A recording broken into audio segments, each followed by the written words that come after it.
Hello everyone, welcome to my channel. Have you ever wondered who actually controls your money? Or do you think that money has a secret hidden purpose? These words, if the American people ever allow private banks to control the issue of their currency, first by inflation, then by deflation. The banks, and if we have extra money, we're taught to put it in a bank for safekeeping. Only 5% of the total money out there is in the form of physical bank. The rest is digital numbers on a computer screen. In 2019, the U.S. government spent $456 billion to print all of the banknotes in circulation. But the interesting thing is, the government also made a massive profit of 100 times that amount, $456 billion.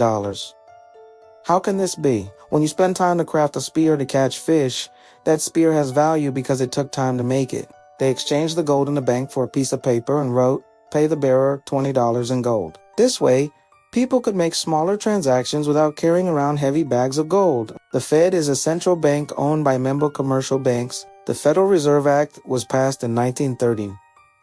At the time, there was a financial panic in the market. Since World War II, the US dollar has become the world's reserve currency through the Bretton Woods system. Every US dollar in circulation was backed by gold. This made the US dollar a stable and trustworthy currency. But in 1971, President Nixon severed the link between the two, stating, "We're no longer going to have the dollar redeemable in gold." Bitcoin is a monetary revolution because its system is based on code and software, not central bank decisions. It's important for you to have your own thoughts and ideology regarding money and the financial system. Thank you for watching. Don't forget to subscribe and press the bell notification button.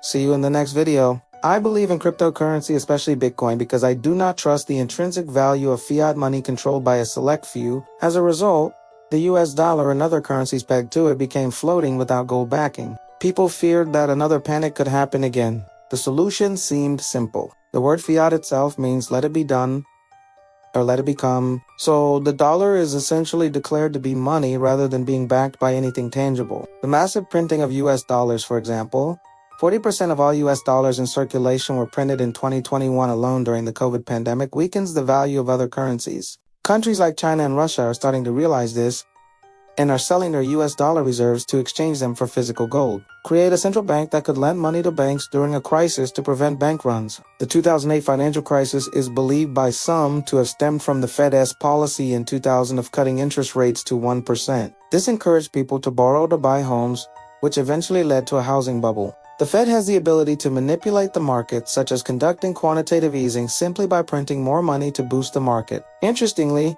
the details of the plan were kept secret from the public. It wasn't until 3 weeks later that Senator Nelson Aldrich revealed the details, and lo and behold, the central bank had been created. Only 3 countries don't have a central bank with a similar system: Iran, Cuba, and North Korea. It has the power to create money out of thin air and lend it to the government with interest. Proponents of the Fed argue that it brings stability to the economy, while critics believe it gives too much power to a select few and creates social and economic instability, where the poor get poorer and the rich get richer during crises. Eventually, these pieces of paper became known as money.